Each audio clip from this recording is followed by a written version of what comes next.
Absent कौन कौन है आज? काफी सारे हैं, तभी तो कह रहा हूँ। रेगुलर आया करो, कभी ऑफलाइन कभी ऑनलाइन। और ये ऑनलाइन क्लास लगाते भी नहीं है जो एब्सेंट होते हैं।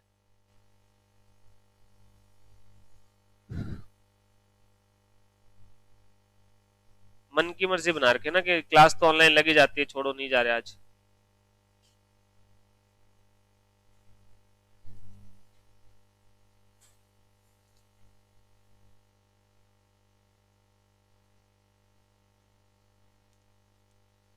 चलिए स्टार्ट करते हैं। चैप्टर कर रहे थे हम कॉस्ट बुक कीपिंग का। अभी तक हमने किया था कि कैसे आपके पास ओवरऑल एंट्रीज की जाती है। कल हमने जो लास्ट में लेजर किए थे, मटेरियल का लेजर कर लिया था, और उसके बाद हमने एक वेजेस का लेजर कर लिया था। एक ओवरहेड का करवा के मैं लेजर और एक थोड़ा सा बड़ा क्वेश्चन करते हैं, ठीक है। फिर उसमें हम जो है मल्टीपल लेजर जितने हमने सीखे वो सारे बनाने की कोशिश करते हैं। एक बार मुझे बता दो, कल वाले में किसी को डाउट है? रीड किया था एक बार सभी ने? कोई दिक्कत? चलिए एग्जाम्पल लिखिए।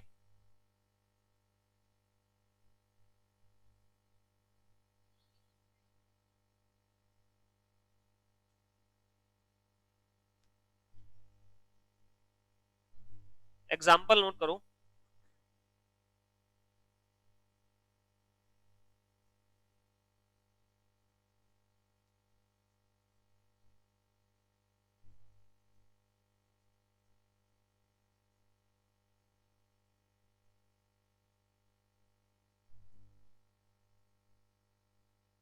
Factory rent paid 15,000।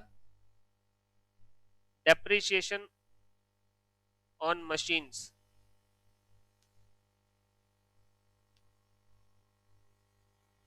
10,000। Total wages paid rupees 50,000। 40% is indirect. Material issued indirectly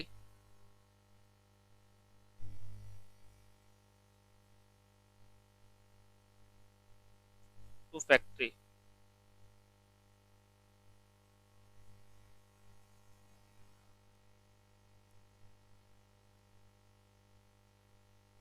Overhead recovered.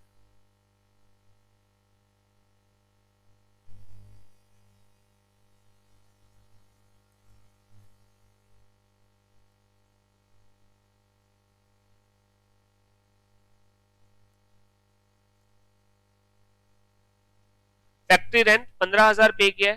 Depreciation machine पे लगा है 10,000 का। टोटल वेजेस आपने पे किए 50,000, जिसमें से 40% इनडायरेक्ट है। मटेरियल इनडायरेक्टली जो फैक्ट्री को इश्यू किया है वो 20,000 है। ओवरहेड जो आपने रिकवर किया है वो 50,000 का। तो इस केस में आपका कैसे ओवरहेड का लेजर बनेगा, फैक्ट्री ओवरहेड का जो आपका अकाउंट बनेगा वो कैसे बनेगा? सबसे पहले क्वेश्चन कर लिए सभी नोट? एक बार नोट कर लो, नोट करने के बाद बता देना।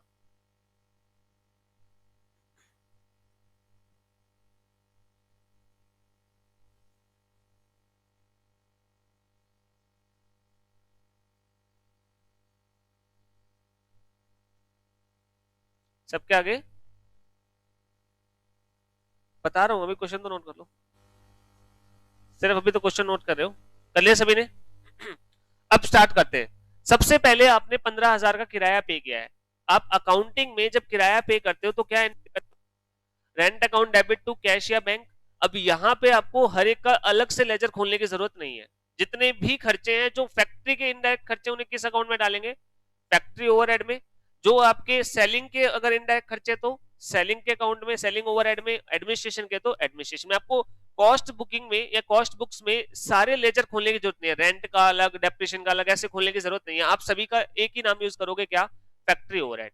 तो यहाँ पे जब आप एंट्री करोगे एक्सपेंस पे करने की तो नॉर्मली होती है rent account debit to cash. But यहाँ पे आप क्या करोगे? Factory overhead ledger control account debit to to क्या होगा? CLC, बिकॉज कैश आपके पास है नहीं। तो पहली एंट्री क्या बनेगी आपके पास? मैं सीधा लेजर ही बना दूं। एंट्रीज बारे नोटिंग में नोट करवा दूंगा मैं। एक बार आप ये वाला क्वेश्चन पूरा कर लो। पहले आपके पास जो अकाउंट बनेगा factory overhead ledger control account, इसका अदर नाम हो सकता है production overhead ledger control account, manufacturing overhead ledger control account, work overhead ledger control account, ये सारे वही नाम है जो हम फैक्ट्री ओवरहेड के अल्टरनेटिव यूज करते हैं। ठीक है, तो इसमें पहली एंट्री होगी टू CLC, कितना रुपए? 15,000 रुपए। पहली एंट्री क्लियर है। दूसरा, डेप्रिसिएशन चार्ज करने की हम क्या एंट्री करते हैं हमारी बुक्स में? डेप्रिसिएशन टू फिक्स्ड एसेट, ये एंट्री करते हैं। अब डेप्रिसिएशन की जगह हम क्या अकाउंट यूज करेंगे? फैक्ट्री ओवरहेड, अगेन वही था सेम। क्या हमारे पास फिक्स्ड एसेट का अकाउंट होगा या फाइनेंशियल अकाउंटिंग वालों के पास होगा? फाइनेंशियल, तो हमें उसकी जगह क्या यूज करना पड़ेगा? तो अगली एंट्री भी क्या हो जाएगी? Same, factory overhead ledger control to CLC। CLC में कितना आ जाएगा आपके पास? 10,000। ठीक है, ये भी एंट्री क्लियर है। Next, total wages paid 50,000, wages pay की गई है 50,000, एंट्री क्या होगी? Wages ledger control account debit to CLC। लेकिन इस 50,000 में से आपकी 40% इनडायरेक्ट है, तो यानी कि 20,000 आपके पास इनडायरेक्ट वेजेस में आएगी। एंट्री क्या बनेगी? Factory overhead ledger control account debit to CLC या वेजेस कंट्रोल। कल ही तो करवाया था, जब आप वेजेस का अकाउंट बनाओगे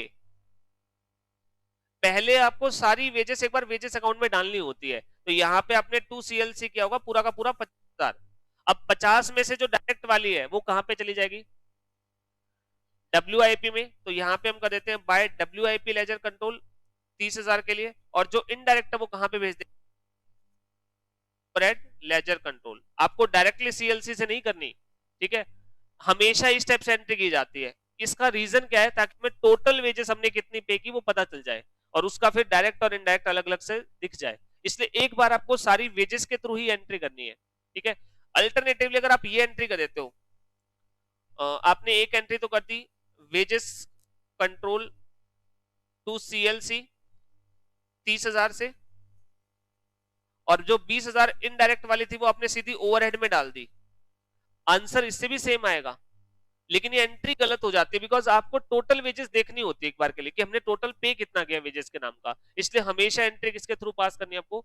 वेजेस अकाउंट से। तो एंट्री क्या बनेगी बताना? Factory overhead ledger control account debit to wages control. हो सकता है बुक में कहीं पे शॉर्टकट लगा रखा हो, लेकिन हमें एक ही ट्रीटमेंट लेके चलना है, बस इसी टाइप से हम एंट्री पास करेंगे। तो यहाँ पे क्या आ जाएगा? टू वेजेस कंट्रोल, कितने रुपए?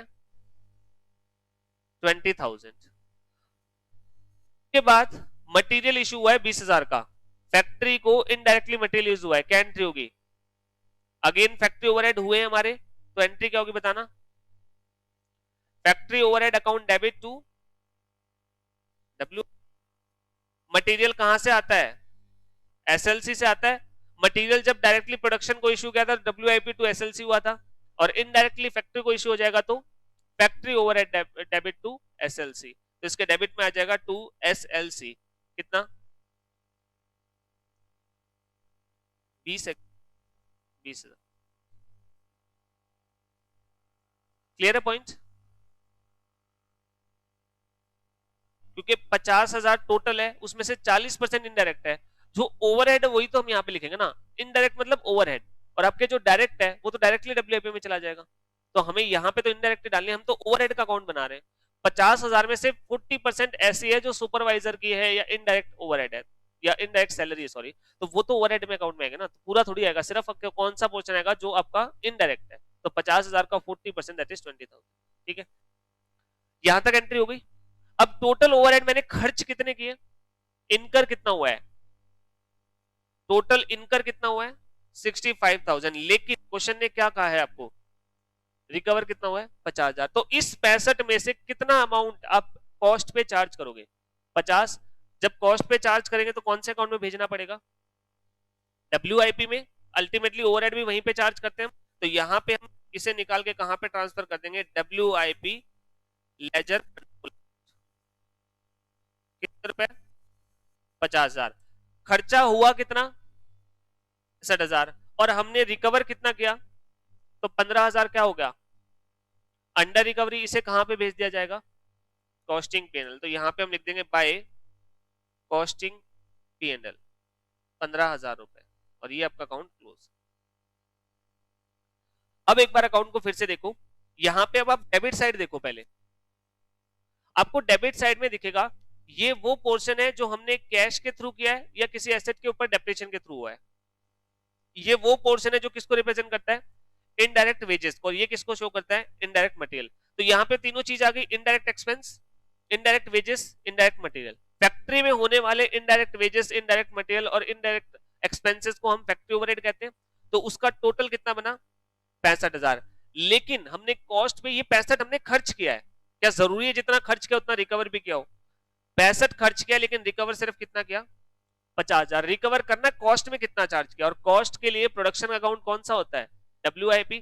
तो वो WIP में हमने 50,000 चार्ज कर दिए। तो 65 में से 50 अगर हमने रिकवर कर लिए तो 15 क्या हो गया, अंडर रिकवरी। उसे हमने कहां पे भेज दिया, कॉस्टिंग पेन में। क्या ये एग्जांपल क्लियर है, कोई दिक्कत किसी को? क्या अब मैं जो जो लेजर मैंने कल बताए थे, मटेरियल, ओवरहेड, ये वाला, ये एक बार तीनों एक क्वेश्चन में तीनों मिक्स कर दूं? ठीक है, एक एग्जांपल देता हूं, तीनों मिक्स कर देता हूं मैं इनमें।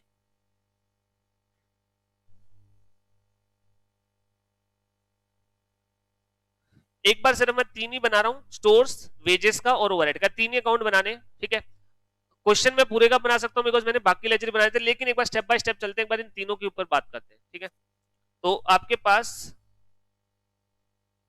रॉ मटेरियल का ओपनिंग बैलेंस है ₹55,000, क्लोजिंग बैलेंस मिसिंग है। ठीक है, क्लोजिंग बैलेंस आपका मिसिंग है। परचेज ऑफ मटेरियल, आपने मटेरियल खरीदा है मान लो 2 लाख रुपए का,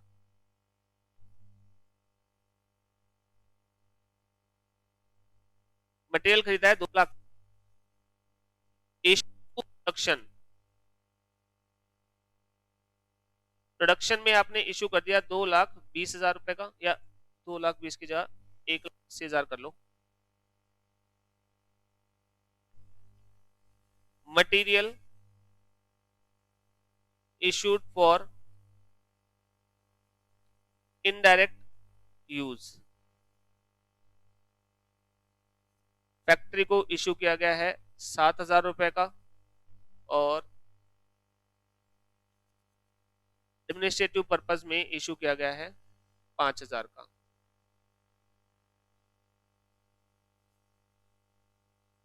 material return to supplier ₹6,500।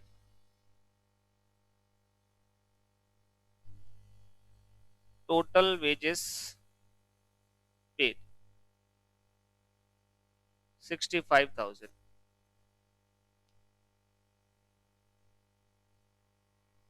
40% is, काम करते हैं, 25% is indirect and 10% is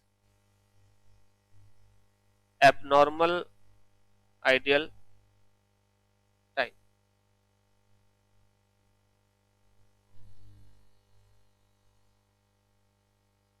factory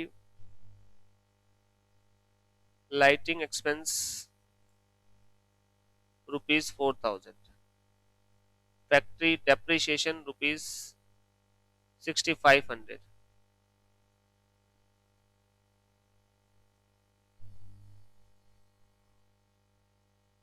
other factory expense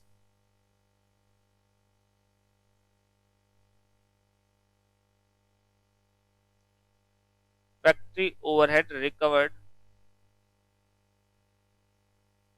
64,000।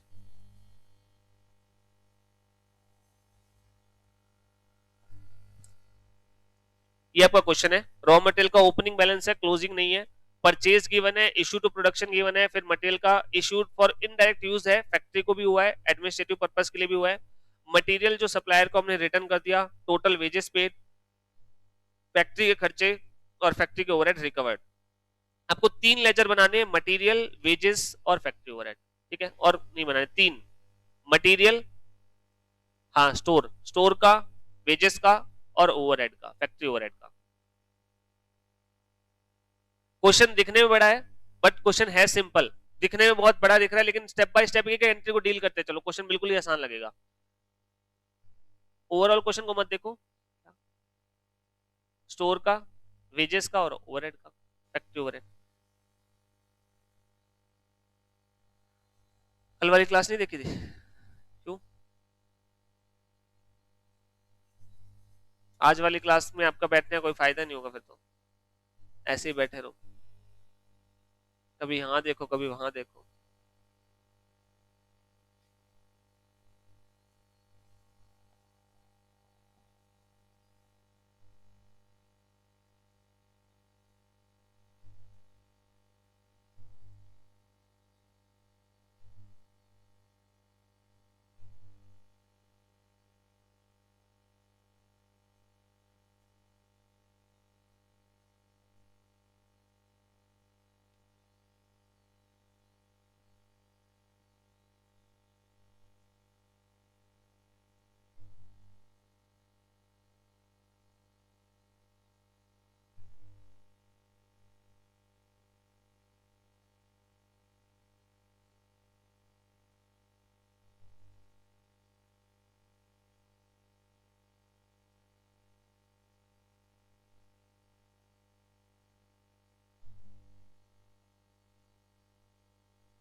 कितनी का पीछे से देख देख के कर रहे हो क्या?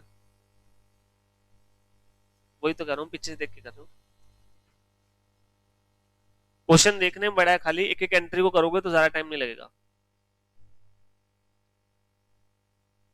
इन क्वेश्चंस में यही खास होता है, क्वेश्चन दिखने में बहुत बड़ा होगा लेकिन करने बैठोगे टाइम नहीं लगेगा, लेकिन अगर एक एक एंट्री को साथ साथ करते चलो।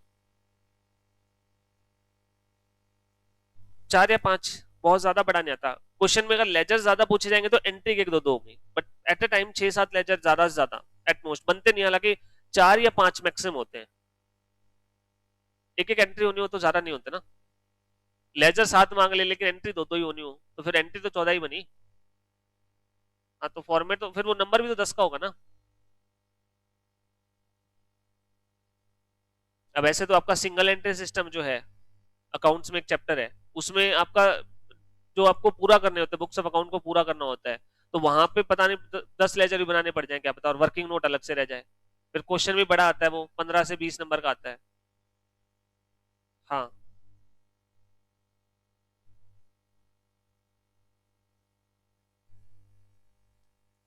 एक बार मेरे को बुक देना कोई, बुक है किसी के पास? अच्छा आज लेके नहीं आए होगे। कॉस्ट बुक कीपिंग वाला है? कोई बात नहीं।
कर लिया सभी ने? किस किस का हो गया? बाकी सारे कितना टाइम और लगेगा?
किस किस का रह गया? किस किस का रह गया? कितना टाइम और लगेगा? 2 मिनट और है, करो कंप्लीट।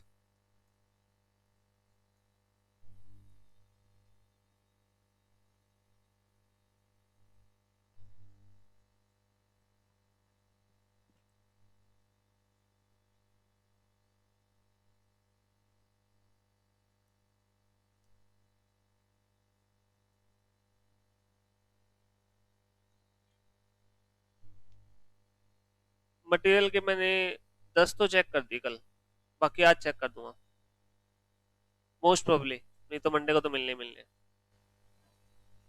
कोशिश करूंगा। 10-12 चेक हो गए, 20 के अराउंड और है।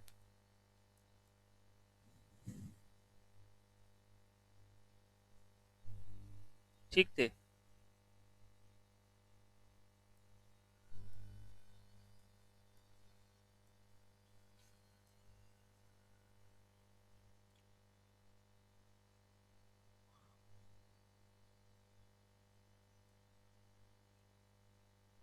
डेट नहीं होती, डेट की जरूरत नहीं है, पर्टिकुलर अमाउंट काफी है।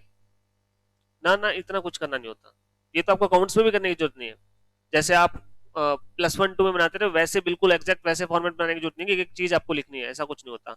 हाँ, बस एक चीज याद रखना, नरेशन लिखनी जरूरी होती है, अनलेस क्वेश्चन खुद कह दे कि नरेशन नहीं लिखनी, वरना उसके नंबर कट जाते हैं।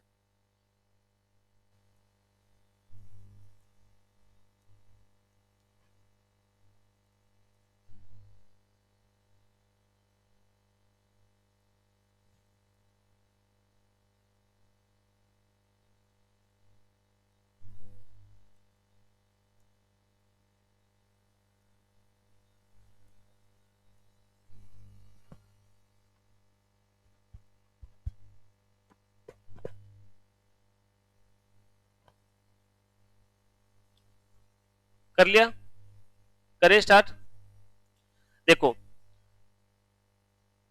पहली बात, जब भी आप इस टाइप के क्वेश्चन करो तो फॉर्मेट सारे एक साथ बना लेना, आपको दिख जाएंगे जो जो लेजर आपको जरूरत है ओवरऑल क्वेश्चन को रीड करके। तो स्टार्ट करो ना, तो सारे लेजर एक साथ बना लेना, इससे फिर आपकी कोई एंट्री छूटेगी नहीं। ठीक है, तो यहाँ पे आपके पास जैसे मुझे 3 अकाउंट्स बनाने हैं, स्टोर्स लेजर कंट्रोल अकाउंट, दूसरा वेजेस कंट्रोल अकाउंट, और तीसरा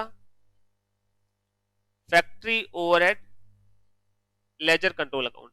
अच्छा, अब इसमें साथ में मैं सीएलसी बना दूं, सीएलसी बना दूं साथ में, cost ledger control account. Double entry जब आप करते हो तो एक एंट्री पोस्ट करो, दूसरी भी साथ साथ पोस्ट हो जाएगी। तो यहाँ पे मैं एक एडिशनल अकाउंट बनाता हूँ ताकि वो कॉन्सेप्ट भी आपका साथ साथ क्लियर हो जाए, क्योंकि सीएलसी में कुछ समझाने वाला होता नहीं है। सीएलसी एक्चुअल में जो आपकी एंट्रीज हो रही है ना, उसका सेकंड पार्ट ही होता है एक टाइप से, ठीक है। तो सीएलसी वाला भी साथ में बना लेते हैं। अब एंट्री पोस्ट करते रहते हैं एक एक करके। सबसे पहले ओपनिंग बैलेंस है, ओपनिंग बैलेंस 55,000 है, ठीक है। तो ये आपके पास इसका ओपनिंग बैलेंस बन जाएगा, मटेरियल का ओपनिंग बैलेंस पड़ा है। उसके बाद क्लोजिंग है नहीं, इसका मतलब ऑब्वियस सी बात है क्लोजिंग बैलेंस आप निकालोगे लेजर बना के। तो स्टार्ट करते हैं, सबसे पहले मटेरियल परचेज किया है 2 लाख का, एंट्री क्या होगी। अभी भी अगर आपको डायरेक्ट एंट्री ना आए ना, तो पहले अकाउंटिंग वाली माइंड में रिप्लेस कर सकते हो। माइंड अकाउंटिंग एंट्री अगर आप परचेज करते हो, फाइनेंशियल अकाउंटिंग में क्या करते हो, परचेज टू कैश या क्रेडिटर। अब परचेज की जगह स्टोर्स लेजर कंट्रोल और कैश की जगह सीएलसी। तो पहली एंट्री मटेरियल आया है, तो यहाँ पे क्या हो जाएगा, टू सीएलसी, कितने रुपए का, 2 लाख। और इमीडिएटली एंट्री पोस्ट कर दो सीएलसी में बाय एसएलसी, कितना, 2 लाख रुपए, ठीक है। इसके बाद नेक्स्ट एंट्री है material issue to production 180, directly issue किया है। तो मटेरियल जब प्रोडक्शन को डायरेक्टली इशू करते हो और प्रोडक्शन में डालते हो खर्चा, तो कौन सा अकाउंट होता है प्रोडक्शन का, डब्ल्यूआईपी। तो यहां पे क्या आ जाएगा, बाय डब्ल्यूआईपी लेजर कंट्रोल, कितने का, 180। अब मुझे बात बताओ, अगर आपको डब्ल्यूआईपी अकाउंट भी बनाना होता तो क्या कुछ मुश्किल था, एक एंट्री वहां पे डेबिट हो जाती टू एसएलसी, ठीक है। लेकिन मैं तीन कुछ जो है जो अपने अकाउंट से उसी के ऊपर फोकस कर रहा हूं एक बार के लिए। इसके बाद मटेरियल इशू है लेकिन इनडायरेक्टली, जो फैक्ट्री के लिए इशू हुआ है 7,000, वो कहां पे चला जाएगा, फैक्ट्री ओवरहेड में। और जो ऑफिस के लिए यूज हुआ है वो ऑफिस ओवरहेड में। तो यहां पे आप क्या लिखोगे, by factory overhead ledger control और by administrative overhead ledger control. Factory के लिए कितना गया, 7,000, और ऑफिस के लिए, क्या ये पॉइंट क्लियर है सभी को, ठीक है। यहां पे मटेरियल आ रहा है, यहां पे जा रहा है, ठीक है। इसके बाद मटेरियल रिटर्न टू सप्लायर, जब मटेरियल परचेज करते हैं तो एंट्री करते हैं एसएलसी टू सीएलसी। अब अगर आपने रिटर्न कर दिया तो क्या एंट्री हो जाएगी, इसके अपोजिट एंट्री हो जाएगी। तो यहां पे आपके पास क्या जाएगा, बाय सीएलसी, कितने रुपए का था, 6500। और यही सेम एंट्री आपके पास सीएलसी में भी आ जाएगी, टू एसएलसी 6500। अच्छा एक बार बताओ, अगर ये यहां पे तो मैंने लिख दिया मटेरियल रिटर्न टू सप्लायर, अगर यहां पे लाइन लिखी होती मटेरियल रिटर्न टू स्टोर, इसका मतलब क्या समझते, इसका मतलब क्या होता, जब हमने स्टोर ने इशू किया था प्रोडक्शन को, वो वाला वापस आ गया। तो इशू करने पर डब्ल्यूआईपी टू स्टोर करते हैं, इस बार क्या एंट्री करते हैं, स्टोर टू डब्ल्यूआईपी। अगर यहाँ पे लिखा होता material return to store, store के पास वापस आया, इसका मतलब किसने वापस भेजा है, प्रोडक्शन वालों ने भेजा है। डायरेक्ट इनडायरेक्ट दोनों ही हो सकता है, लेकिन हम हमेशा क्या मानते हैं, वो डायरेक्ट वाला ही आया होगा वापस, ठीक है। उसके बाद टोटल वेजेस पेड 65,000, क्या एंट्री होगी, wages account debit to CLC. तो वेजेस के डेबिट में आ जाएगा टू सीएलसी, कितना है, 65,000। और सीएलसी के क्रेडिट में आ जाएगा बाय वेजेस कंट्रोल, कितना, 65,000। क्लियर है, बोलो हाँ या ना। इसके बाद 65,000 में से इन्होंने कहा है आपके पास 25% इनडायरेक्ट है, 65,000 का 25%, 16,250, वो कहां पे चला जाएगा, फैक्ट्री ओवरहेड में। तो वेजेस में से निकाल के by factory overhead ledger control, कितना। अब देखो हम जैसे यहाँ पे हम ऊपर भी एक एंट्री कर चुके हैं फैक्ट्री की, हम भूल गए तो इस टाइप से एंट्री मिस हो जाती है। तो ये ध्यान रखा करो, साथ साथ डबल एंट्री पोस्ट करनी है। तो ये यहाँ पे साथ साथ पहले भी डालनी थी हमें, एसएलसी की 7,000, डबल टाइम लग जाता है वरना फिर उन एंट्रीज को ढूंढने का। और यहाँ पे आपका वेजेस कंट्रोल से कितना आ गया, 16,250, ठीक है। डबल एंट्री पूरी कर रहे हैं हम। अब इसके बाद अगर आपके पास 25% इनडायरेक्ट है, 10% एबनॉर्मल है, यानी कि 6500, एबनॉर्मल कहां पे जाती है, तो क्या यहां पे हम ऐसे लिख देंगे बाय कॉस्टिंग पीएनएल, कितना, 6500, यही होगा। जो बाकी बची हुई है वो क्या है, ऑब्वियस सी बात है वो डायरेक्ट होगी, वो कहां पे भेज दी जाएगी, तो यहां पे क्या आ जाएगा, बाय डब्ल्यूआईपी लेजर कंट्रोल, कितना बच जाएगा, 42,250। वेजेस कंट्रोल अकाउंट आपका क्लोज हो गया, जो भी एंट्री पॉसिबल थी सारी हमने एंट्री कर दी, ठीक है। उसके बाद आपको गिवन है फैक्ट्री लाइटिंग एक्सपेंस, फैक्ट्री का डेप्रिसिएशन, अदर फैक्ट्री एक्सपेंस, तीनों के तीनों खर्चे हैं फैक्ट्री के, तीनों के लिए एंट्री क्या होगी, सेम एंट्री होनी है, factory overhead account debit to CLC, because दो में तो आपके पास कैश जा रहा होगा और तीसरे में एसेट में से हटाना है, तो तीनों का एक ही एंट्री कर रहा हूं मैं एक बार के लिए। कितना अमाउंट बन गया, 35,500। तो एंट्री क्या बनेगी, factory overhead account debit to CLC, तो इसके डेबिट में आ जाएगा टू सीएलसी कितना 35,500, और सीएलसी के क्रेडिट में आ जाएगा by factory overhead ledger control 35,500। Total overhead हुए कितने, 51,750, 58,750। और कोई भी है क्या, यही है, ये टोटल ओवरहेड हुए। लेकिन क्वेश्चन ने आपसे कहा क्या, आपने रिकवर कितने किए, 64,000, तो इसका मतलब आपके पास रिकवरी जो करेंगे वो कहां पे भेज दिया जाएगा, डब्ल्यूआईपी में। चार्ज करना है प्रोडक्शन पे, तो बाय डब्ल्यूआईपी लेजर कंट्रोल कितना 64,000 रुपीज। अब आपके खर्चे हुए थे 58,750 के, जबकि आपने रिकवर कितने कर लिए 64,000, तो अंडर रिकवरी है ओवर रिकवरी है, ओवर रिकवरी है कितनी 5250, कहां पे भेज दी जाएगी, टू कॉस्टिंग पैनल में। ठीक है, कॉस्टिंग पैनल में हमने ओवर रिकवरी भेज दी, फैक्ट्री ओवरहेड का अकाउंट भी क्लोज हो गया। ठीक है, हमारा ऑलरेडी जो है ऊपर वाला अकाउंट क्लोज हो ही चुका था, वेजेस कंट्रोल का, अब ये बचा है, इसमें क्या निकल आएगा, क्लोजिंग निकल आएगा। बैलेंसिंग फिगर में कितना निकल आया, यही आ रहा है। अब मुझे एक बार बताओ किसके सभी लेजर्स ठीक है, एक आधी एंट्री कोई बात नहीं है, 90% तक क्वेश्चन ठीक है सभी का। जिनके रह गया वो मेरे को एक बार डाउट बता दो, जिनका नहीं हुआ, किस किस का नहीं हुआ, एक बार बताना किस किस का नहीं हुआ। हाँ, एक बार खड़े हो जाओ 2 मिनट के लिए, वैसे खड़ा नहीं करा, जस्ट एक तरफ से डाउट पूछने के लिए कहां पे दिक्कत आ रही है। हाँ बताओ, एसएलसी में क्या जो थी अब क्लियर हो गई, कौन से पॉइंट में दिक्कत आई थी,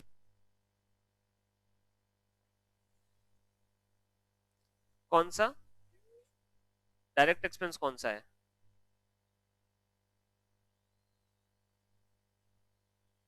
40% इनडायरेक्ट वेजेस थी वो,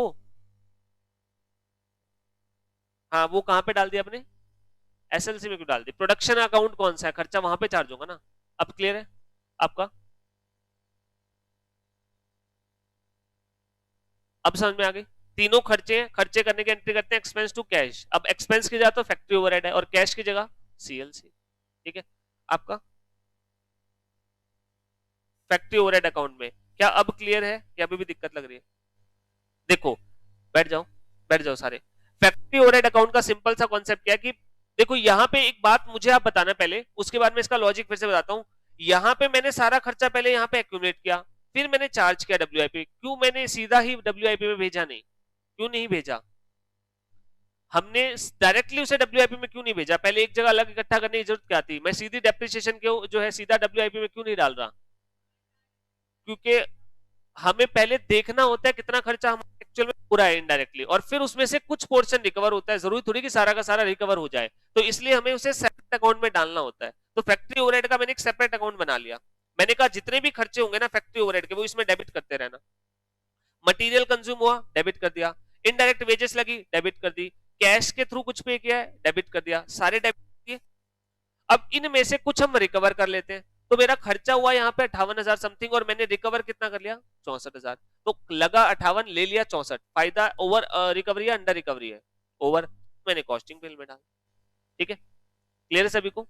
तो ये स्टेप से आपके पास लेजर्स बनते हैं। अभी हमने सीएलसी बना लिया, अब मुझे एक बार बता दो यहाँ पे अगर डब्ल्यूआईपी पर होता तो क्या बन जाता है, नहीं कोई दिक्कत ही नहीं है, वो भी बन जाता। ठीक है, क्या नॉर्मल लॉस कौन से में, प्रोडक्शन पे, वेजेस में नॉर्मल लॉस, वेजेस में normal loss normal normal normal ideal time आपको ऐसे कभी वेजेस अकाउंट में देगा ही नहीं, बिकॉज वो ऑलरेडी जो है आपके पास इंक्लूड करके इन्फ्लेट किया होता है, जो वेज रेट होता है वहां पे इन्फ्लेट किया होता है। ठीक है, तो आपको कुछ करने की जरूरत नहीं होती, अगर आपको गिवन भी होता तो आप 25% तो आप अपना जो है उसमें डाल देते फैक्ट्री ओवरहेड में, और 75% डायरेक्टली चार्ज कर देते, यही करते आप, उससे कोई फर्क नहीं पड़ता आपका अगर नॉर्मल। हाँ सीएलसी का बैलेंस, सीएलसी का बैलेंस एक पॉइंट वो भी डिस्कस करना है, एक बार बाद में कराता हूं, अभी मैंने पूरा बनाया नहीं था क्योंकि मैंने ओपनिंग बैलेंस में सिर्फ एक ही चीज ली थी। जब हम पूरा क्वेश्चन करेंगे तो आपको सीएलसी का भी समझ में आ जाएगा कि इसका भी बैलेंस निकलता है, ठीक है। ये कैसे बैलेंसिंग होगा वो मैं बता दूं, ठीक है। बट एक बार के लिए एंट्रीज कर रहे हैं, क्या इसमें किसी को कोई दिक्कत है? अब मेरे सिर्फ दो इश्यू मुझे समझाने रह गए, एक ओवरहेड के अल्टरनेटिव ट्रीटमेंट क्या हो सकते हैं, छोटा सा एग्जांपल करूंगा उससे हो जाएंगे, और दूसरा ये बैलेंस वाला जो आपने अभी क्वेश्चन पूछा कि बैलेंसेस कैसे निकलते हैं। एक बार ये बता दो कि यहां तक जो किया इसमें किसी को कोई दिक्कत है? चैप्टर बिल्कुल सिंपल है, ठीक है। तो चलिए अब जो ओवरहेड वाला पॉइंट है वो डिस्कस करते हैं, एग्जांपल नोट कर लेना अगेन। अब मैं, अच्छा एक बात बताओ, ये फैक्ट्री ओवरहेड का अकाउंट बनाया है, क्या सेलिंग का एडमिनिस्ट्रेशन अलग से बनाने की जरूरत है, या बना सकते हो आराम से? सेम ऐसे ही बनेगा, बस नाम बदलेगा और कोई फर्क नहीं आएगा, एंट्री सेम रहेंगी, ठीक है। तो अब मैं दो तीन अकाउंट एक साथ दे रहा हूं, ओवरहेड्स के वो।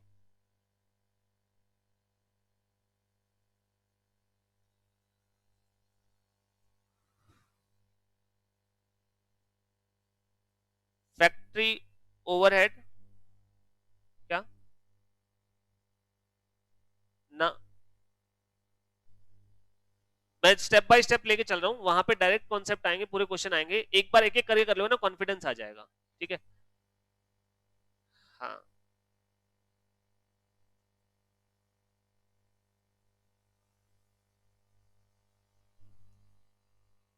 कॉन्सेप्ट को बिल्ड करना भी बहुत जरूरी होता है, हम सीधा बड़े क्वेश्चन में चले जाना, वहां पे रट लोगे तुम चीजों को, यहाँ पे आप स्टेप बाय स्टेप चलोगे तो हर चीज का लॉजिक समझ में आ जाएगा। उसमें कोई बड़ी बात नहीं है, कल कर लेंगे, चैप्टर में एक दिन फालतू लग जाएगा, लेकिन कम से कम होगा तो इस टाइप से होगा कि आपको फिर से करते टाइम कुछ दिक्कत ही नहीं आएगी। हाँ, क्वेश्चन ज्यादा है नहीं, दोनों ही चैप्टर कवर हो रहे हैं ना फिर एक साथ, तो अच्छे से करना जरूरी है।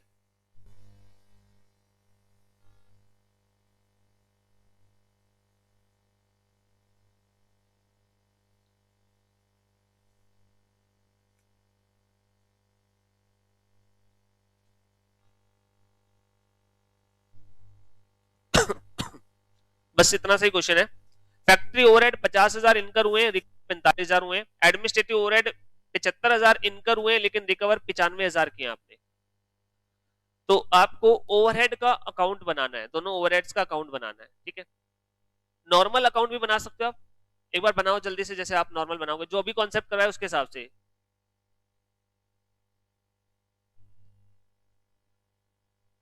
हाँ हाँ, दोनों के।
अंडर रिकवरी ओवर रिकवरी जब मार्जिनल वाला करते हैं ना, वहां पे हम नहीं दिखाते, हम ये मानते हैं कि सारा का सारा एज इट इज चार्ज हो गया होगा, बट यहाँ पे कुछ क्वेश्चंस हैं जहां पे उन्होंने बना रखा है कि हाँ अंडर रिकवरी ओवर रिकवरी हो सकती है, उसी का ट्रीटमेंट करना है। वही तो मैंने आपको दिया, वैसे ट्रीटमेंट वही होता है, under recovery over recovery costing पेल में जाती है, चाहे वो किसी भी चीज की हो, चाहे वो आपकी एडमिनिस्ट्रेटिव ओवरहेड की हो, चाहे फैक्ट्री ओवरहेड की हो। कर लिया सभी ने? सबसे पहले फैक्ट्री ओवरहेड इनकर किए हैं, एंट्री क्या होगी बताना, overhead account debit to CLC, ठीक है। तो यहाँ पे सबसे पहले टू सीएलसी 50,000, और सेम ऐसे एडमिनिस्ट्रेटिव ओवरहेड भी इनकर करोगे तो क्या आएगा डेबिट में, टू सीएलसी कितने रुपए, 75,000। लेकिन अब हमने फैक्ट्री ओवरहेड में से रिकवर कितने किए? 45,000 रुपए। तो 45,000 जब हमने रिकवर किए हैं तो यहाँ पे आपका 45,000 खर्चों के तौर पे चार्ज कर दिया जाएगा प्रोडक्शन पे, यानी कौन से अकाउंट में भेज देंगे? डब्ल्यूआईपी में। तो बाय डब्ल्यूआईपी लेजर कंट्रोल कितना? 45,000 रुपए। अब आपने 45,000 भेज दिया, 50 हुआ था, 5,000 बच गया, ये क्या है? अंडर रिकवरी कॉस्टिंग बिल में जाना चाहिए। ठीक है, दूसरी तरफ एडमिनिस्ट्रेटिव ओवरहेड में आप देखोगे कि आपने कितना रिकवर किया है? 95,000। ये कहां पे भेजा जाएगा? ये आपके पास चला जाएगा। एडमिनिस्ट्रेटिव ओवरहेड कहां पे चार्ज करते हैं? कॉस्ट शीट को ध्यान करो। कॉस्ट ऑफ सेल निकालने के लिए भी आपके पास कॉस्ट ऑफ सेल अकाउंट कितना है? 95। अब खर्चा हुआ 75 है, रिकवर कर लिया 95, यहां पे क्या आ गई? 20 की ओवर रिकवरी। अब आप अपने पीएनएल को ध्यान से देखोगे तो आपको क्या दिखेगा? 5,000 की अंडर रिकवरी डेबिट की आपने और 20,000 की ओवर रिकवरी क्रेडिट की है, यही बनना होगा। तो आपको नेट में क्या दिख रहा है? 5 की अंडर रिकवरी, 20 की ओवर रिकवरी, 15 का फायदा दिख रहा है, फालतू रिकवरी है, ओवर रिकवरी है। अब इसके लिए क्या क्या आता है? ये ट्रीटमेंट भी ठीक है, इसमें कोई गलती नहीं है, बट हमारी बुक में मॉड्यूल ने एक दूसरा ट्रीटमेंट मेथड रेकमेंड कर दिया, हालांकि आंसर सेम बनेगा। उन्होंने क्या कहा? अलग अलग ओवरहेड्स की जो अंडर रिकवरी ओवर रिकवरी है उसे डायरेक्टली पीएनएल में भेजने की बजाय एक दूसरा अकाउंट खोल लो, ओवरहेड एडजस्टमेंट अकाउंट। ठीक है, अब होगा क्या? सिंपली हम यहाँ पे ये जो अमाउंट वो कहां पे डाल देंगे? Overhead adjustment account. ये क्लोज हो गया। ठीक है, और यहां पे ओवर पे डाल देंगे ओवरहेड एडजस्टमेंट अकाउंट। अब नेट में देखना ओवरहेड एडजस्टमेंट अकाउंट का क्या बैलेंस बन रहा है। मैं इसका लेजर ही बना देता हूं। एडजस्टमेंट अकाउंट, इसका क्या बैलेंस दिख रहा है? 5,000 यहां पे आपने जो है ओवरहेड में क्रेडिट किया था, तो इसमें क्या होगा? Debit to factory overhead ledger control, 5,000 की अंडर रिकवरी थी। और ऐसे ही यहां पे आपके पास बाय ओवरहेड 20,000 की ओवर रिकवरी थी, 20 की ओवर रिकवरी, 5 की अंडर रिकवरी, नेट में वही 15 की ओवर रिकवरी बच रही है। इसे अब कहां पे भेज दिया जाएगा? Costing panel. क्या रिजल्ट पे कोई फर्क पड़ा? कोई अलग से कोई अलग बहुत बड़ा कॉन्सेप्ट नहीं है, जस्ट वो दिखाने का तरीका बदल दिया। बार बार अलग अलग ओवरहेड को डालने की बजाय सबको एक अकाउंट के थ्रू रूट कर दिया। नेट बैलेंस जो बचा अंडर रिकवरी वो चार्ज कर दी। क्या इसमें किसी को दिक्कत? कोई अलग कॉन्सेप्ट नहीं है, सेम वही चीज है, बस उन्होंने एक अकाउंट के थ्रू रूट कर दिया। तो ये होता है आपका ओवरहेड एडजस्टमेंट अकाउंट। आपका जो नोट्स है वहां पे आपको दिखेगा treatment of overhead, opening overhead adjustment account. तो इसके नीचे ये जो आपका एग्जांपल बना है ना, उसका एग्जांपल नंबर लिख लो और पेज लिख लो, अपने आप समझ में आ जाएगा। बस ये एग्जांपल नंबर जो आपने लिखा है अभी और ये नोटबुक में कौन से पेज पे है, ताकि ध्यान रह जाए।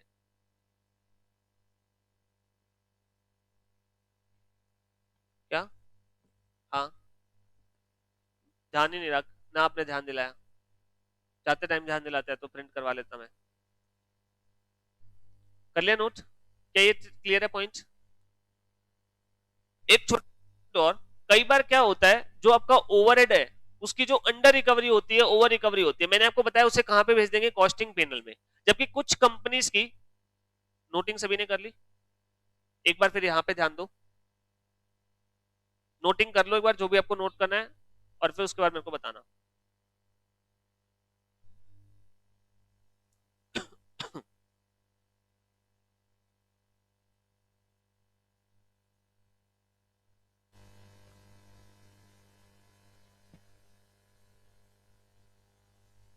हो गया?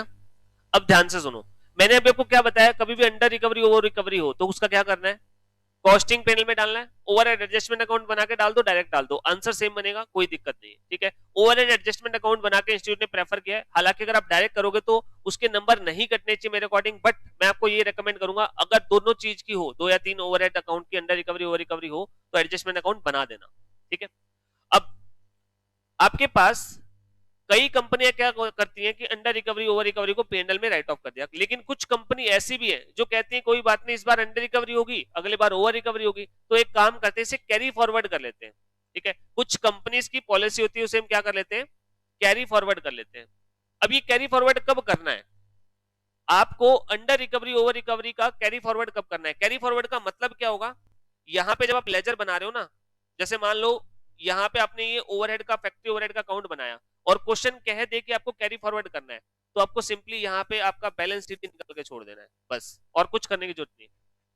यही होता है कैरी फॉरवर्ड का मतलब, कि आपको जो बचता है बैलेंस का कोई ट्रीटमेंट नहीं करना, अगले सालों में ओवर रिकवरी हो जाएगी, वो वसूल हो जाएगा।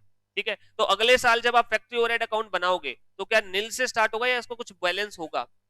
क्लोजिंग बैलेंस निकला था तो वही बैलेंस ओपनिंग बन जाएगा। क्या ये पॉइंट क्लियर है? यानी कि कुछ companies, most of the cases में आपको क्या करना होता है, कॉस्टिंग पेनल में राइट ऑफ करना होता है, बट स्टिल कुछ कंपनीज ऐसा भी करती है जहां पे वो अपने इस अंडर रिकवरी ओवर रिकवरी को कॉस्टिंग पेनल में जो है डालने के बजाय क्या कर देती है, कैरी फॉरवर्ड। अब ये कैरी फॉरवर्ड आपको कब करना है? या तो क्वेश्चन में गिवन हो, ठीक है, आपको यहां पे लिख लो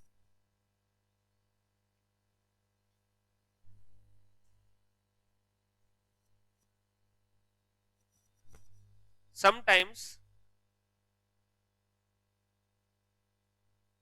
companies have policy to carry forward under या over recovery.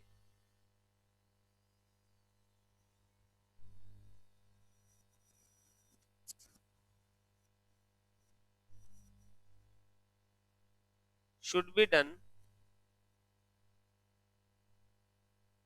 only if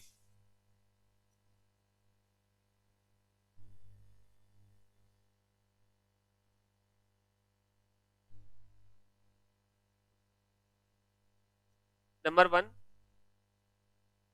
question specifies to do so, कि आपको बैलेंसेस कैरी फॉरवर्ड करने हैं, तो ऑब्वियस सी बात है हमें कैरी फॉरवर्ड करने ही पड़ेंगे। या दूसरा केस, there is opening balance of overhead, question does not specify anything. पहला केस, अगर क्वेश्चन खुद बोल दे कि आपको कैरी फॉरवर्ड करना है तो कैरी फॉरवर्ड करेंगे। दूसरा केस, क्वेश्चन में ओवरहेड के ओपनिंग बैलेंस गिवन है, ओवरहेड अकाउंट एक्सपेंस का अकाउंट का कभी ओपनिंग बैलेंस होता है? कभी नहीं हो सकता, सिर्फ एक केस में हो सकता है जब आपने पिछले साल उसे कैरी फॉरवर्ड किया, यानी कि अंडर रिकवरी ओवर रिकवरी का ही ओपनिंग बैलेंस बनता है। तो आपके ओवरहेड का ओपनिंग बैलेंस बन रहा है, इसका मतलब वो अंडर रिकवरी ओवर रिकवरी को शो कर रहा है, यानी कंपनी की पॉलिसी है कैरी फॉरवर्ड करने की। अब ओपनिंग बैलेंसेस में कंपनी ने कैरी फॉरवर्ड कर रखा है, क्वेश्चन ने कुछ नहीं कहा, क्या मानोगे कि क्लोजिंग को भी कैरी फॉरवर्ड करना है? बिकॉज कंपनी की पॉलिसी है, ओपनिंग में कर रखा है तो क्लोजिंग में भी करना है। लेकिन अगर क्वेश्चन ने ओपनिंग बैलेंसेस दे रखे हैं और क्वेश्चन ने बोल दिया कि ओवरहेड्स जो भी होंगे under recovery over recovery costing P&L में डालना है, तो फिर क्या करेंगे? तो राइट ऑफ कर देंगे। यानी कि क्वेश्चन कुछ कह देगा तो ठीक है कि आपको राइट ऑफ करना है या कैरी फॉरवर्ड करना है, क्वेश्चन ने कुछ कहा है वो तो एज इट इज फॉलो करना ही है। अगर ओपनिंग बैलेंसेस नहीं है तो क्या आप कैरी फॉरवर्ड करोगे? क्वेश्चन ने कुछ नहीं कहा, ओपनिंग बैलेंस भी नहीं है, क्वेश्चन ने भी कुछ नहीं कहा, क्या करोगे? कॉस्टिंग पेनल में राइट ऑफ कर देंगे। ओपनिंग बैलेंसेस हैं और क्वेश्चन ने कुछ नहीं कहा तो आप भी उसे कैरी फॉरवर्ड कर दोगे। ठीक है, यानी कि आपको यह देखना है कि कंपनी की पॉलिसी क्या है। अगर ओपनिंग बैलेंस नहीं है तो मतलब कंपनी हमेशा ही राइट ऑफ करती है, तो बिना कहे हम भी राइट ऑफ कर देंगे। और अगर कंपनी का ओपनिंग बैलेंस है तो मतलब कंपनी कैरी फॉरवर्ड करती है, तो हम भी क्या कर देंगे? कैरी फॉरवर्ड कर देंगे। ठीक है, अगर अपोजिट क्वेश्चन कहता है तो वो ट्रीटमेंट होगा। तो ये आपके पास ओवरहेड का ट्रीटमेंट है अगर आपको कैरी फॉरवर्ड करने हो तो। ठीक है, अच्छा एक बात बताओ, क्लियर है सभी को? ये जस्ट अजम्पशंस हैं, तो आप जो भी करोगे वो आप नीचे आंसर में मेंशन जरूर कर देना एक बार कि हमने ये ट्रीटमेंट किया है। अब यहाँ पे एक चीज देख के बताओ, जैसे यहाँ क्लोजिंग बैलेंस आया क्रेडिट, क्रेडिट साइड आ रहा है बैलेंस डेबिट, अगले साल ये ओपनिंग में आएगा बैलेंस टू बैलेंस बीडी। ये टू बैलेंस बीडी ओवरहेड के किस नेचर को शो करता है, अंडर रिकवरी या ओवर रिकवरी? खर्चों का डेबिट बैलेंस क्या शो करता है? अंडर रिकवरी, बिकॉज पिछले बार हुए होंगे 1 लाख लेकिन रिकवर किए 90,000, 10,000 खर्चे बच गए थे, तो इसलिए डेबिट बैलेंस आ रहा है, तो ये क्या है? Under recovery. और अगर क्रेडिट बैलेंस आए तो, जैसे यहाँ पे ओवरहेड का अकाउंट है, इसको अगर आप कैरी फॉरवर्ड करोगे, यहाँ पे क्या लिखा जाएगा? बैलेंस सीडी 20,000, अगले साल जब बैलेंस बनाओगे तो इस तरफ आएगा। अब ये क्रेडिट बैलेंस है, ये क्या शो करता है? ज्यादा रिकवर कर लिया होगा, खर्चा क्रेडिट क्यों गया? ज्यादा रिकवर कर लिया। ठीक है, तो आपका डेबिट बैलेंस शो करता है अंडर रिकवरी को और क्रेडिट बैलेंस शो करता है ओवर रिकवरी को। क्लियर है? तो ये आपके पास ओवरहेड से रिलेटेड एडजस्टमेंट्स जो पॉसिबल हो सकती है। अब एक फुल फ्लैज क्वेश्चन दे दूं, सारे पॉइंट हो चुके हैं, अब एक फुल फ्लैज क्वेश्चन दे दूं जिससे हमारा बैलेंसिंग वाला भी डिस्कस हो जाएगा। बहुत बड़ा लिमिटेड एंट्री दूंगा बट नोट कर लेना।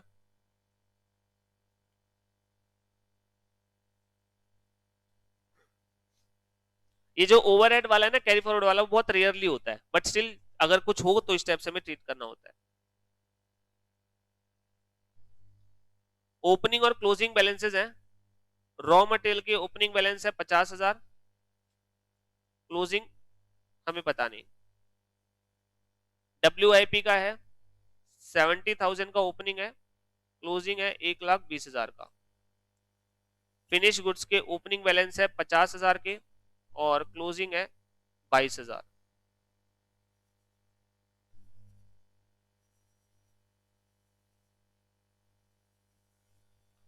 मटेरियल परचेज्ड 2 लाख रुपए। मटेरियल इशूड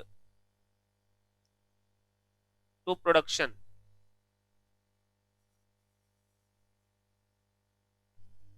2,10,000 रुपए का। Material issued indirectly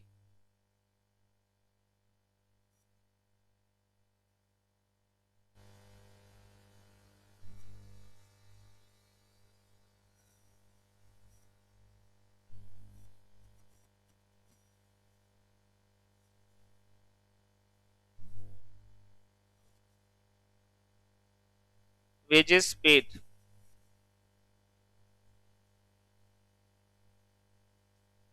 50,000 15% in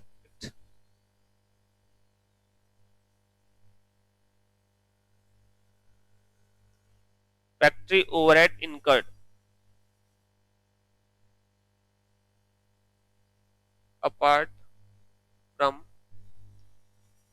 above mention। ऊपर वाले को छोड़ के है फैक्ट्री ओवरहेड, यानी कि लेबर और ओवर वेजेस वाले को छोड़ के 30,000। Factory overhead recovered rupees 44,000।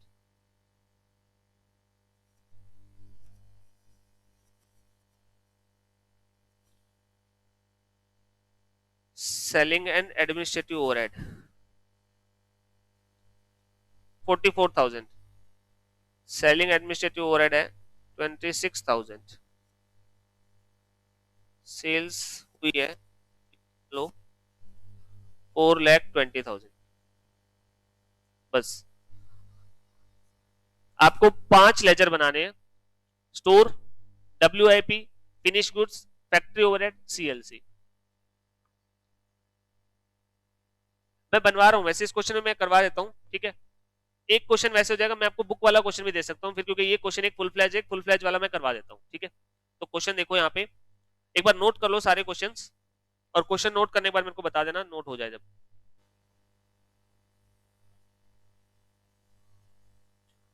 आपका मोस्ट ऑफ द क्वेश्चन जो एग्जाम में आएगा ना वो ये आएगा, इस टाइप का क्वेश्चन एग्जाम में आता है आपका। ये मान लो कि इस चैप्टर में अगर क्वेश्चन बनेगा तो 90% चांस है कि इस टाइप का क्वेश्चन होगा, और इतनी ही डिटेल होती है मोर और लेस।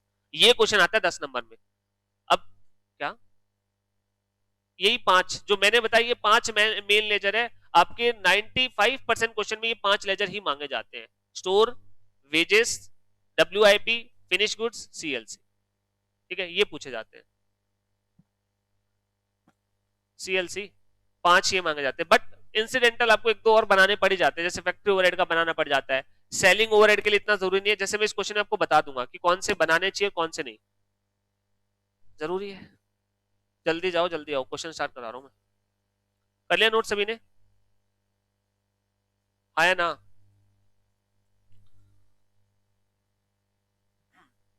अब यहां पे देखो, पहली बात, जब भी आपको इस टाइप का क्वेश्चन करना है तो आपको काम क्या करना है, जितने भी लेजर पॉसिबल है ना वो सारे पहले बना दो, ठीक है।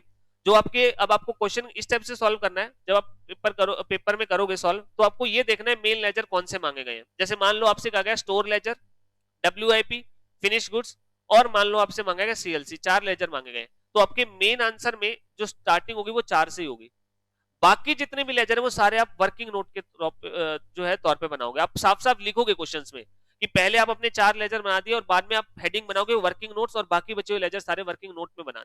ठीक है, तो यहाँ पे मेरे जो जो लेजर बनते हैं उनका मैं फॉर्मेट पहले दिख जाता है, कितनी कितनी एंट्री है। आप ऊपर ऊपर से रीड करोगे तो आपको दिख रहा है 3-3 4-4 एंट्रीज है, थोड़ी स्पेस फालतू छोड़ दो 2-2 3-3 एंट्रीज की। तो यहाँ पे आपके पास स्टोर्स लेजर कंट्रोल, उसके बाद WIP लेजर कंट्रोल, देन उसके बाद finish goods ledger control. WIP हमेशा सबसे बड़ा बनता है तो इसमें स्पेस अच्छी होनी चाहिए, ठीक है, क्योंकि इसमें ज्यादा एंट्रीज आती हैं। फिनिश गुड्स वाला बहुत छोटा बनता है तो इसमें बहुत ज्यादा जरूरत नहीं होती।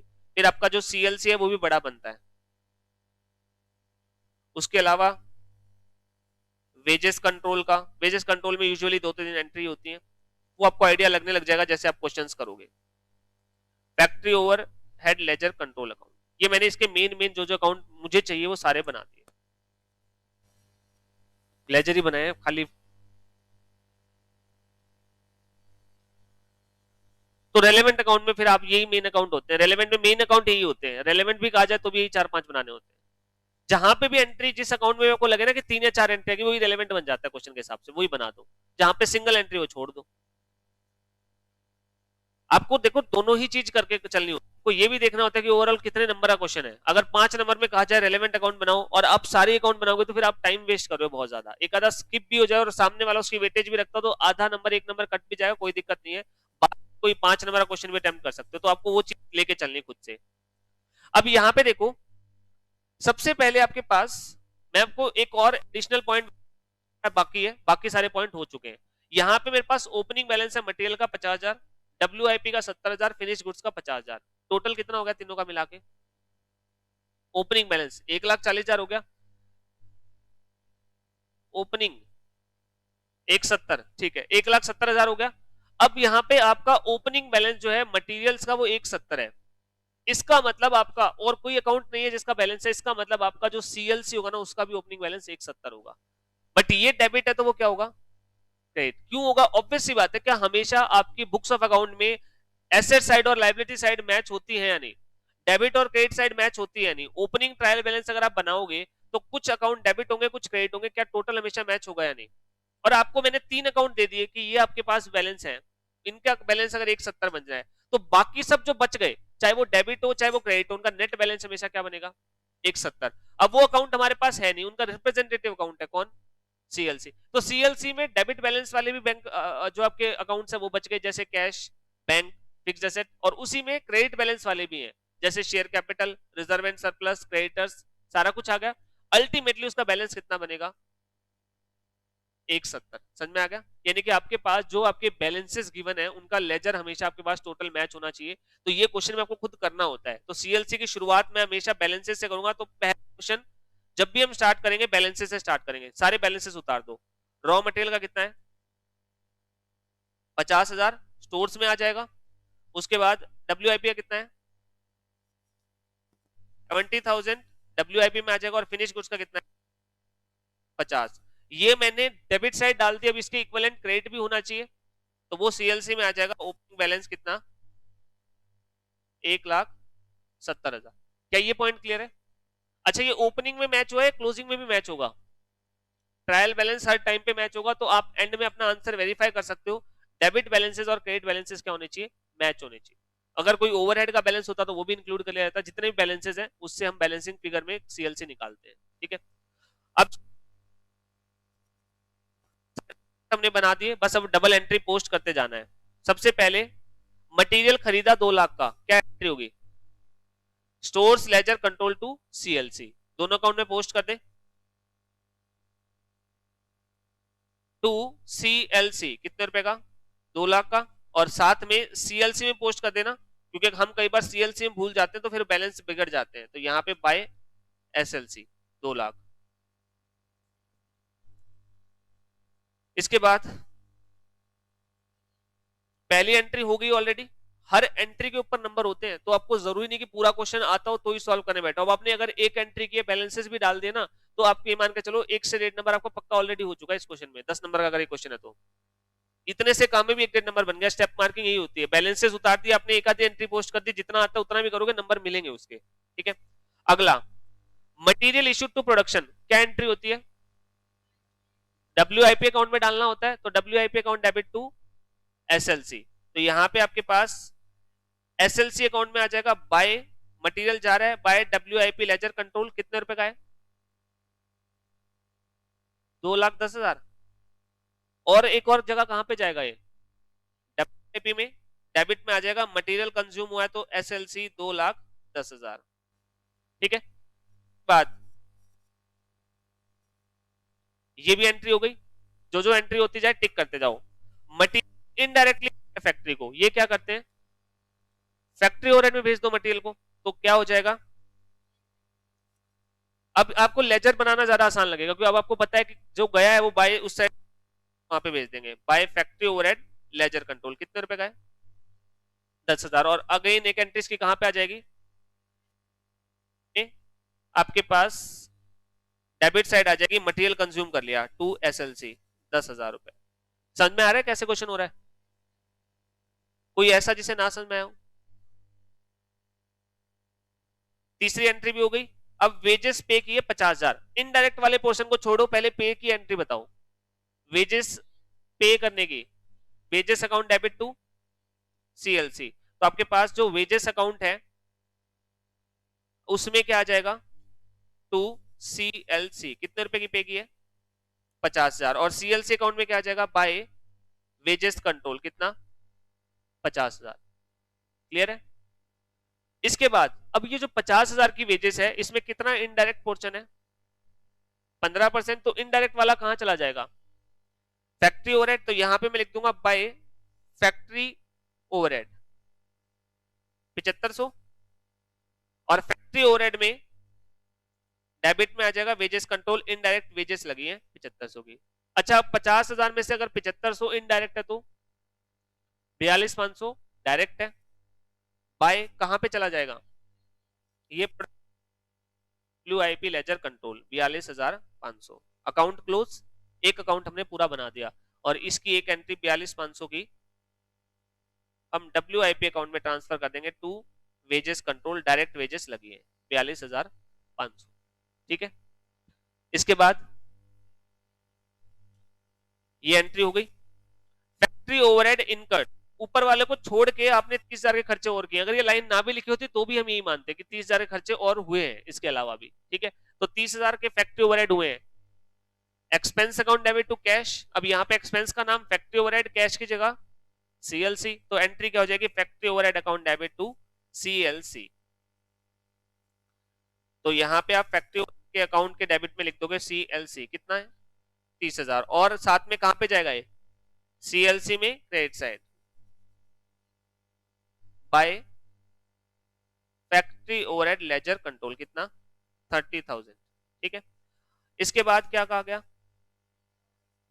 क्वेश्चन ने कहा कि आपने ओवरहेड रिकवर कितने किए? कितने किए? 44,000। ये क्या होता है? कितना आपको कॉस्ट पे चार्ज करना है? कौन से अकाउंट में चार्ज करना है? मतलब आपको 44,000 रुपए। तो यहां पे अब आप 44,000 चार्ज करोगे तो क्या एंट्री होगी बनाना? बाय WIP हो जाएगा। ठीक है, अब आपको ना एंट्री से ज्यादा सिंपल ये लगेगा कि इस लेजर में एंट्री को कैसे पोस्ट करना है। ठीक है, एक्चुअल में होता भी ऐसे, वैसे जनरल एंट्री सोचने में थोड़ा टाइम लग जाता है, लेकिन एंट्रीज पोस्ट हमें पता है कैसे करनी होती है। ठीक है, तो यहाँ पे कितना हो जाएगा? 44,000 रुपए। और ये उठ के कहां पे चला जाएगा? WIP में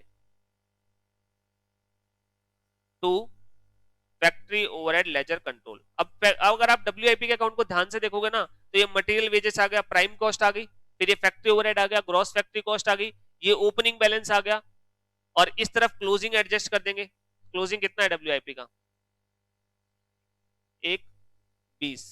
जब क्लोजिंग बैलेंसेस की उन्होंने साथ साथ उतार दिया करोगे भी। ठीक है, तो क्लोजिंग हो गया 1,20। तो ध्यान से देखो, प्राइम कॉस्ट, फैक्ट्री ओवरहेड, तो फैक्ट्री कॉस्ट तक का काम कर दिया, उसमें ओपनिंग और क्लोजिंग एडजस्ट कर दिया, तो क्या निकलता है? Net factory cost. क्या वही चीज हम यहां से निकाल रहे हैं या नहीं? ठीक है, तो अब आपके पास क्लोजिंग बैलेंस यहां पे हमने डाल दिया। इसके अलावा और देखो क्या है, सेलिंग एंड डिस्ट्रीब्यूशन के ओवरहेड है 26,000 के। अब ये जो 26,000 है कहां पे जाते हैं? पहले एक्सपेंस इनकर करने की एंट्री करना हमेशा। जब दूसरे ओवरहेड की बात करें, पहले खर्चा करो तो सही, फिर बाद में भेजेंगे कहीं पे। तो 26,000 खर्चा हुआ है, क्या एंट्री करोगे? Selling and distribution overhead account debit to CLC. क्या इसका भी लेजर बनाऊं? एक ही एंट्री है, बिना लेजर भी बनाना काम करना सीखो, क्योंकि अगर एक एंट्री होगी तो लेजर बनाओगे फालतू में टाइम लगेगा। तो बिना लेजर भी आपको एंट्रीज करना सीखना पड़ेगा। पहले आपने खर्चा किया, एंट्री क्या हुई?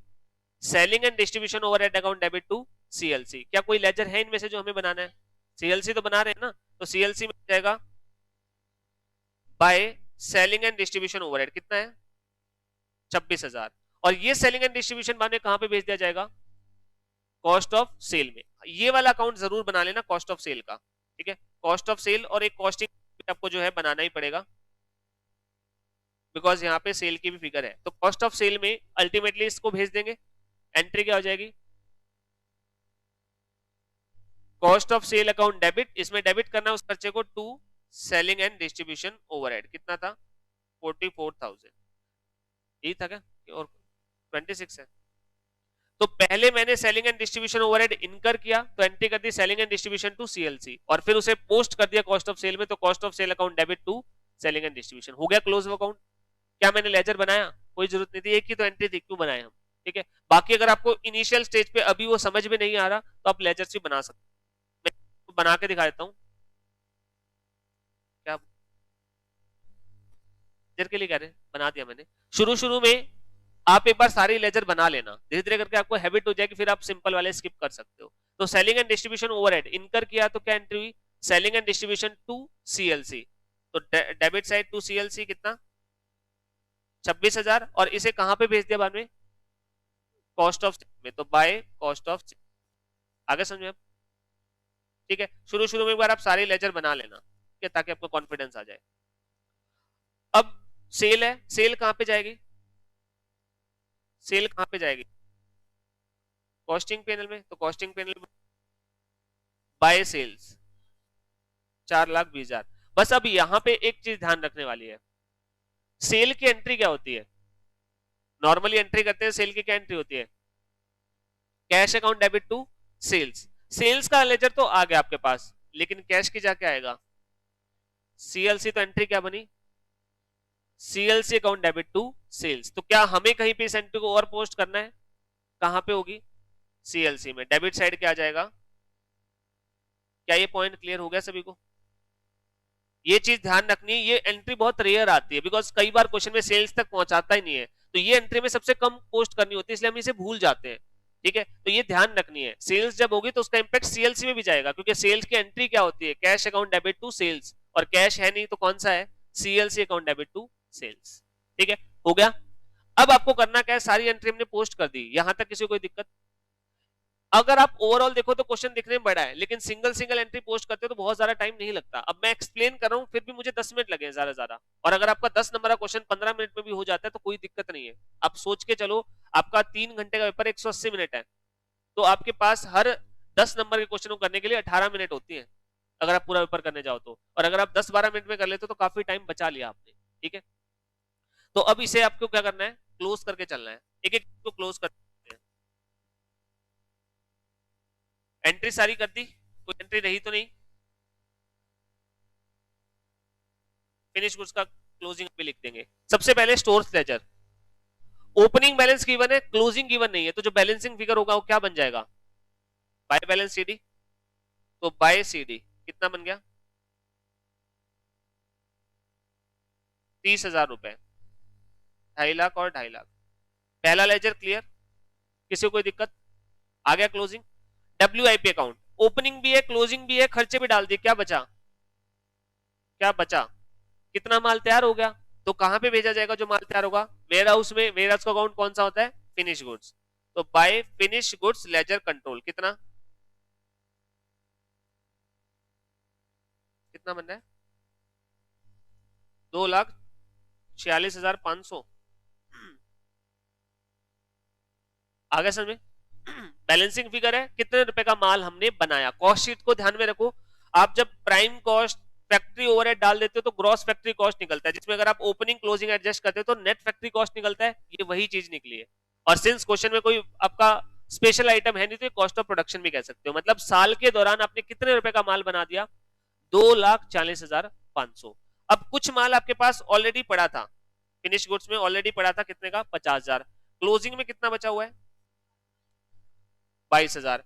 Opening finish closing finish goods to cost of production आपका जो आया है, कितने रुपए का माल आपने बना दिया, 2,46,500। तो इतना माल पहले से पड़ा था, इतना और बना दिया, लेकिन इतना अभी भी बाकी है। बैलेंसिंग फिगर क्या है, 2,74,500 है क्या, लेकिन ये कॉस्ट ऑफ गुड्स सोल्ड, लेकिन भेजे कहां पे कैसे, बाय कॉस्ट ऑफ सेल है, कॉस्ट ऑफ गुड्स सोल्ड का फिगर, लेकिन इसे कॉस्ट ऑफ सेल निकालने के लिए अगले अकाउंट में भेज दिया गया।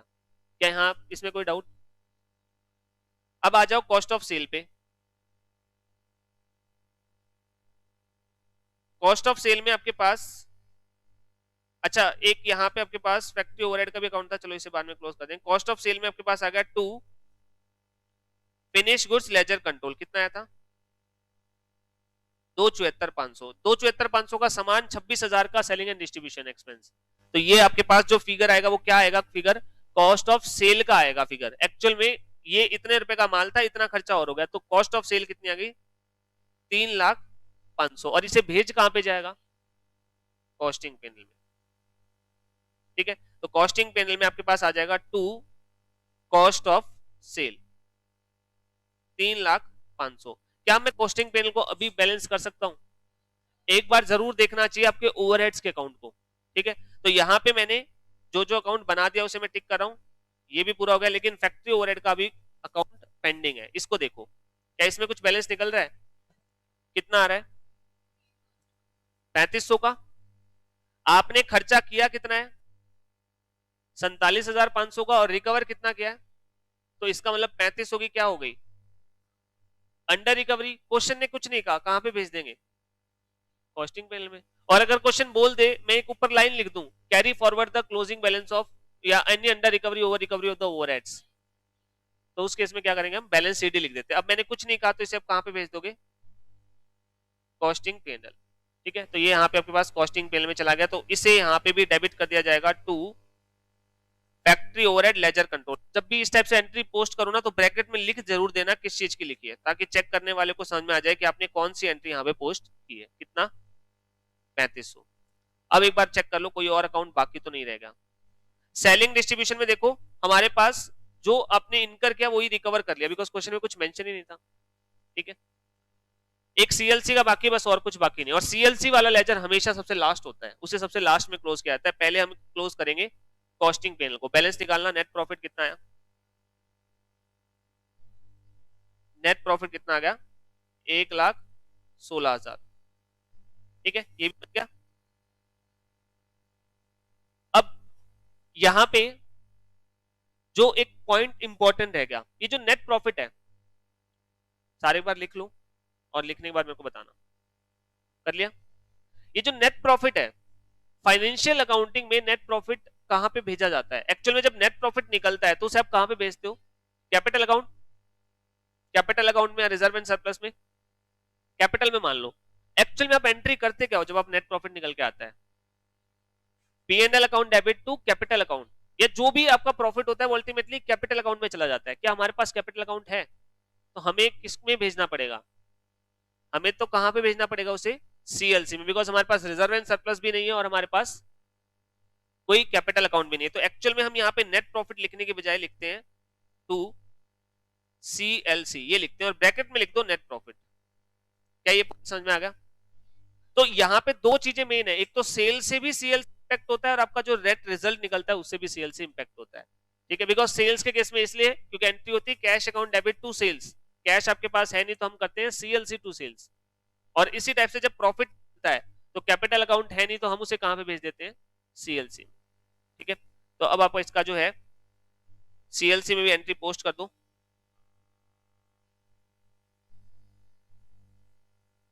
सीएलसी में कहां पे आ जाएगी, बाय कॉस्टिंग पैनल क्रेडिट हुआ है ना सीएलसी, कैपिटल में क्रेडिट करना होता है, कितना आया था 1,16,000। अब इसका बैलेंस निकाल दो, सबसे लास्ट अकाउंट होगा जिसका आप बैलेंस निकालोगे वो होगा सीएलसी, बिकॉज 1,00,000 लास्ट में क्यों निकाला है, बिकॉज नेट रिजल्ट जो होता है वो इसी में भेजना होता है, तो जब तक आपके पास नेट रिजल्ट कॉस्टिंग पैनल सबसे लास्ट में बनेगा तो उसके बाद आपको सीएलसी का बैलेंस निकालना होता है 1,72,000। अब एक काम करो, बैलेंसेस चेक करो सारे।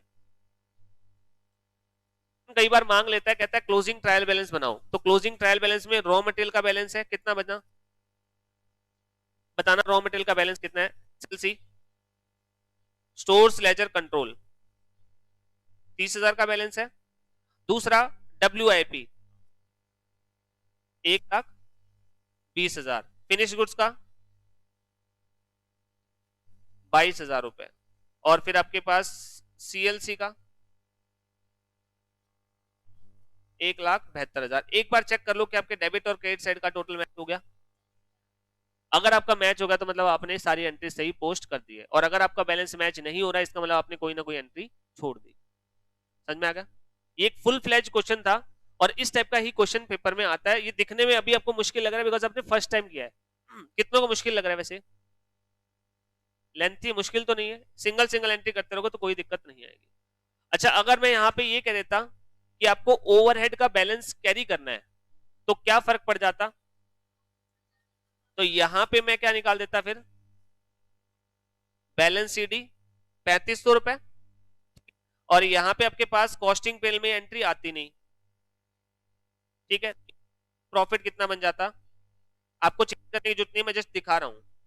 तो ये बैलेंस कितना हो जाता है 1,19,500, और ये अगर यहाँ पे तो जो हमने अभी सीएलसी बनाया है यहाँ भी 1,19,500 हो जाता, और बैलेंस है क्लोजिंग में कितना बन जाता 1,75,500। तो इस केस में जब आप ट्रायल बैलेंस बनाते तो ये सेम रहता है, ये सेम रहता है, ये सेम रहता है, बीच में एक फैक्ट्री ओवरहेड का बैलेंस और आ जाता है, डेबिट बैलेंस 3,500 का, और सीएलसी कितना हो जाता है 1,75,500। समझ में आ गया सभी को? क्लियर है?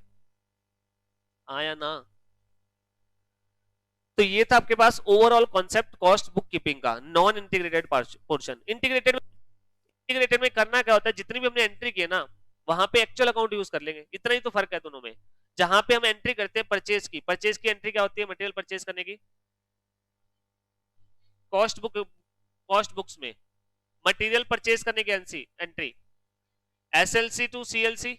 अब अगर इंटीग्रेटेड बुक्स हो तो क्या करोगे, एसएलसी टू कैश, नहीं ये लेजर सेम ही होंगे, बस आप जो एक्चुअल अकाउंट है वो यूज कर लोगे।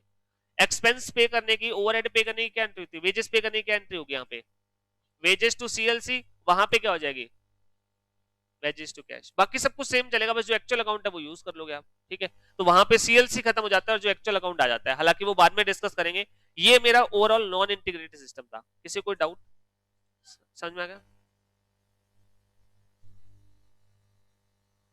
नहीं, कहीं फाइनेंशियल अकाउंट में क्यों ट्रांसफर करेंगे, हमारे बुक्स में चलता रहेगा ना। ना, हमारे बुक्स में चलता रहेगा, हमारे बुक्स में भी तो ट्रायल बैलेंस बनना चाहिए ना पूरा, कि हाँ हमने सारी एंट्रीज कर दी, तो बस वो उसका प्रूफ होता है, बस ऐसे चलता रहेगा।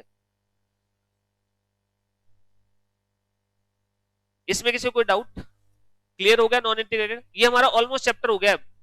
अब आपके क्वेश्चंस आप देखोगे कि लगभग सारे क्वेश्चंस आप प्रैक्टिस कर सकते हो, एक आधा कोई क्वेश्चन में छोटा मोटा पॉइंट आ सकता है, उसके अलावा कुछ नहीं आएगा। अब मैं आपको बता देता हूँ आपको होमवर्क में करना क्या है।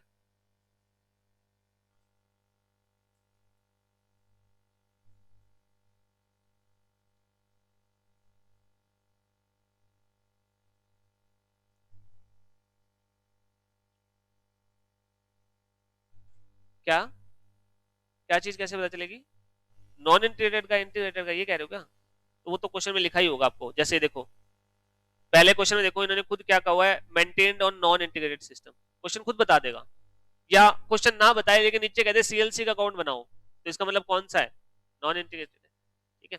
जहां पे आपके पास डेटर कैश इस टाइप की किसी भी चीज की एंट्री नहीं दे रखी ना, वो हमेशा नॉन इंटीग्रेटेड ही होता है, और 95% क्वेश्चन आता भी नॉन इंटीग्रेटेड का है, इंटीग्रेटेड पूछता भी नहीं है। अब यहाँ पे आपको करना क्या है, क्वेश्चन 1 होमवर्क है। अब आपको दिखेगा सब कुछ आपने किया हुआ है, इश्यू किया मटेरियल डायरेक्टली, एंट्री होगी, मटेरियल इश्यू किया है, मटेरियल इश्यू करने की एंट्री WIP टू SLC, और इनडायरेक्टली इश्यू किया हो तो फैक्ट्री ओवरहेड टू एसएलसी, फिर ऐसी वेजेस का आ गया, अंडर ओवर रिकवरी का आ गया, सारे हो जाएंगे क्या?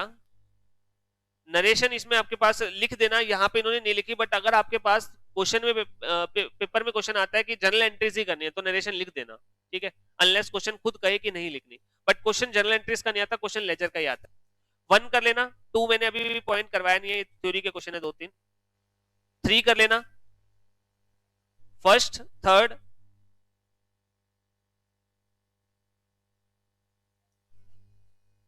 कौन सी में से? नई बुक ये नई वाली बुक ही है, ये नई वाली बुक में से क्या कह रहे हो? 1 और थर्ड क्वेश्चन, फर्स्ट और थर्ड पीडीएफ, ठीक है। क्वेश्चन थर्ड बस एंट्रीज है सिर्फ, क्वेश्चन 6 सिर्फ एंट्रीज है इनमें और कुछ नहीं है। क्या कहा था मैंने? क्लास में कहा था, क्लास में नहीं करवाऊंगा।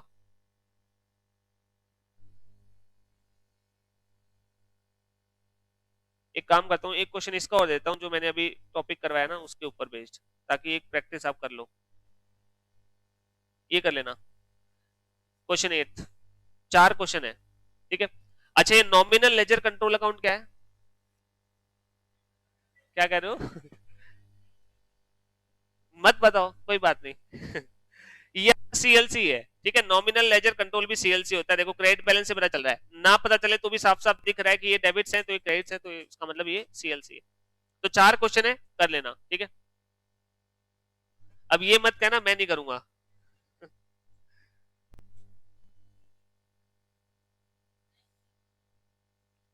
बताओ, मेरे से पहले ही निकल गए। ऐसे लग रहा है जैसे लंगर में आए थे, खाया और चल दिए।